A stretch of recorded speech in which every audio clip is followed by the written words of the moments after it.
this is Rama from Creations Landscape Designs, Earthly Landscapes. I'm sitting out here in my patio, and I will do an updated video on my patio garden.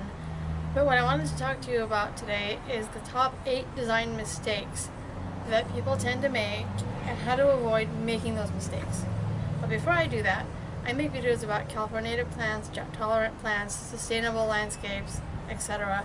And if you'd like to get more of that content in your feed, then hit the red subscribe button down below. I'm also a residential landscape designer, so if you need landscape design services, I will have a link to my business website below in the description of the video. Feel free to contact me and we can get going starting designing your landscape. The first mistake is having zero understanding of what it is that you want. Because when you're renovating your garden, you can't just kill the lawn, go buy a bunch of plants and just put it in the ground without having an understanding, first of all, of what it is that you want to achieve with this space, but secondly, not even understanding anything about that specific material that you're putting in. So what you need to do, first and foremost, is go out into your garden and figure out how it is that you're going to use the space and how it is that you want to use the space. You have to ask yourself, do you intend to entertain here? If it's a front yard, do you intend to sit there at any point in time? If the answer is no, then why would you create a seating area that will never get used? Then the intent is, do you want the local wildlife to come and party in your garden? Hopefully the answer is yes. So then you might want to bring in plants that attract those types of wildlife. The second mistake that people make is not having a scaled plan. Now the thing with having a scaled plan, and the reason why all designers do it, all professional designers will come out, measure your site, and have a scaled plan, is because with the scaled plan you have a very clear understanding of how much space you actually have.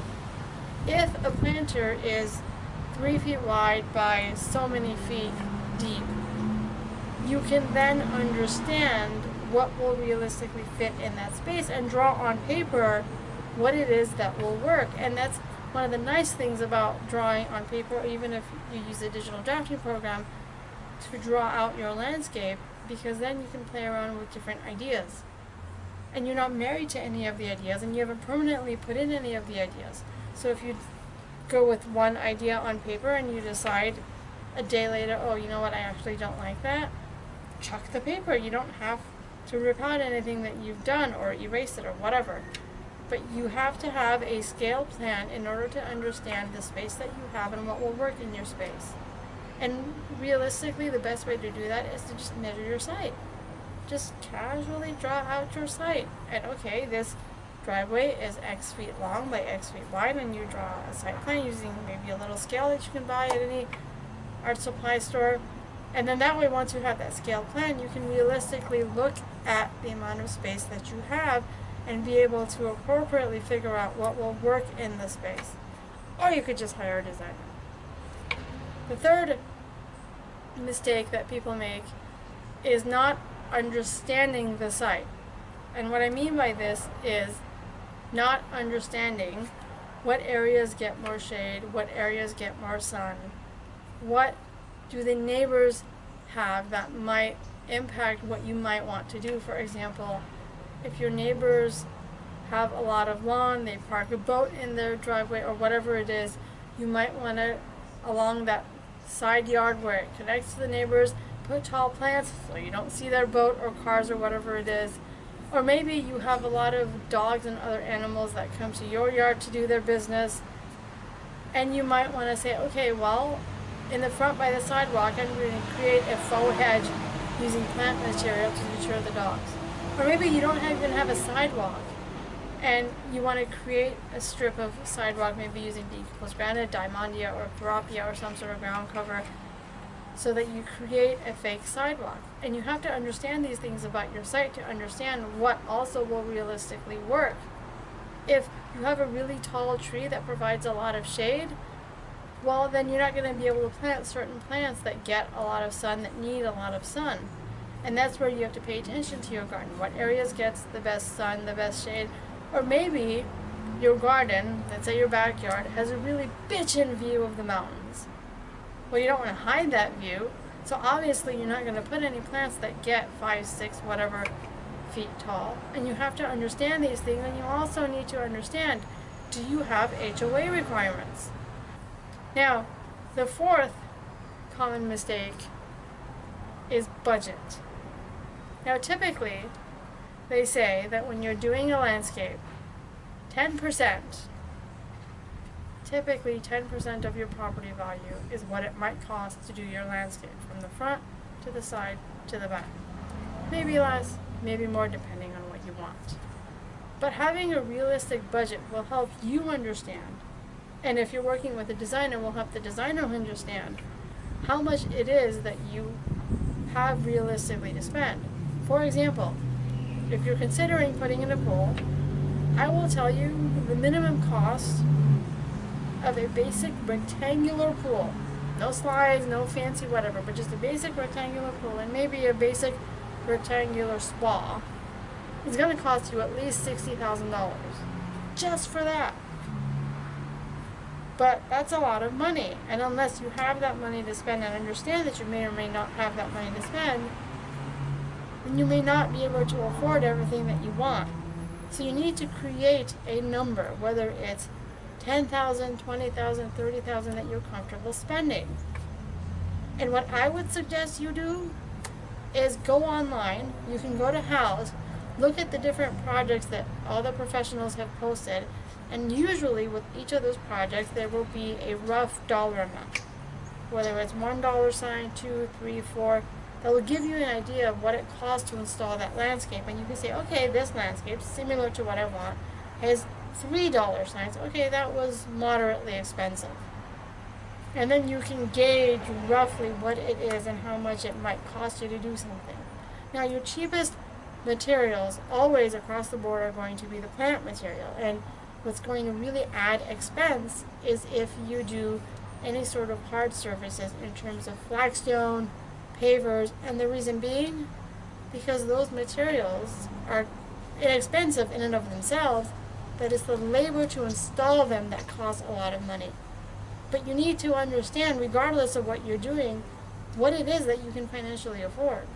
Because otherwise you can't just go out haphazardly spending money, and at the end of the day, spending more money than what you actually had to spend. Now, the fifth mistake that people make is not considering the usage of the space and not considering how others might use it. For example, if you want to entertain in your garden, then you have to create an area to entertain with.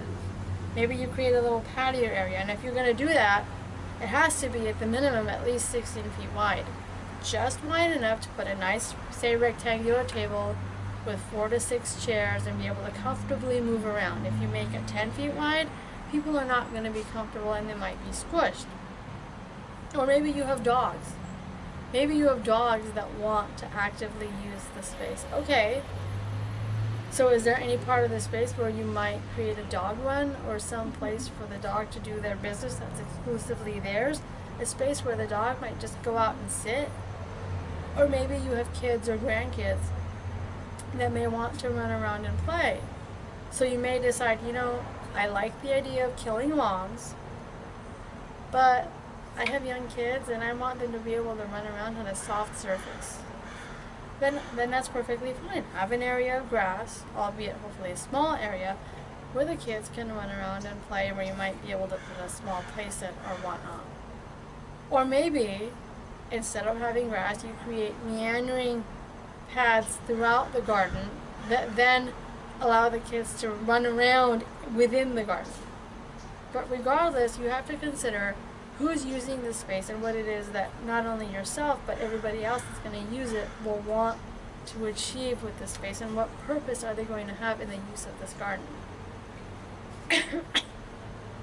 And the sixth mistake that people make is not considering scale. This is super important. Here's the thing. Let's say, for example, you have a 2-foot planter. It's about 2 feet wide by 10 feet long. Can you realistically put a tree that's going to get 20 foot tall in that planter? No. Why? because that tree and its roots will need significantly more room than what the space allows. If you're going to put a 10-foot tall tree within a space, you need to leave at least 10 to 20 feet of width within the planter for that tree to grow. So you have to understand, if you're using plant material, how big and wide is that plant going to get? If it's going to get 3 feet tall by 3 feet wide, guess what? It's going to need 3 feet of room in width to effectively grow. And you can't plant another plant really close to it, because then it might get overgrown and crowd each other and create a maintenance nightmare. So if you're going to put a plant that gets 3 feet wide, leave 3 feet of room for that one plant, and then the next plant, and then the next plant. The seventh mistake that people make is not choosing the right materials. For example, sometimes you're limited in, let's say, the paint colors that you can choose because you have an HOA and you have a palette that they give you. But if you don't have any rules or restrictions, you still need to consider what materials will work best for your space. I always say, if you live in California, try to make at least 50% of the plants that you use in the landscape native to California. And there are tons, dozens and dozens of California native plants that will work beautifully within your landscape, that are green year-round, provide beautiful color not just in the foliage but also in the flower color, and will bring in all the beneficial wildlife to your garden. Or, for example, if you're doing hardscape, you need to consider, are you wanting to just do concrete, flagstone, pavers, brick? If you've got a brick fireplace, you might want to consider using brick to kind of tie in that brick within the landscape. But at the same time, you can't just use any haphazard colors. It's like your house is painted kind of a dark blue color, but then you use really bright red bricks that doesn't really go with the dark blue. Now, the eighth design mistake that people make is not consulting with a designer.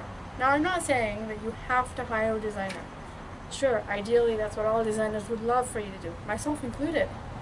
But the thing is you can consult with a designer, in which you call any designer that you find on Houzz, on Yelp, on maybe Angie's List or Google search or whatnot, and you say, look, I have this garden and I want to do something, but the problem is I know that I don't really want to hire a designer. Maybe you can't afford it. Maybe you're going to spend so much money doing the landscape itself over time that you don't want to spend thousands of dollars on a designer. Fair enough. But could I pay you a couple $100? Consult with you for an hour, maybe an hour and a half, 2 hours, and you give me ideas on what I can do with my landscape. And then I can take those ideas and build off of that. At the very least, you need to understand what it is that you intend to do with it.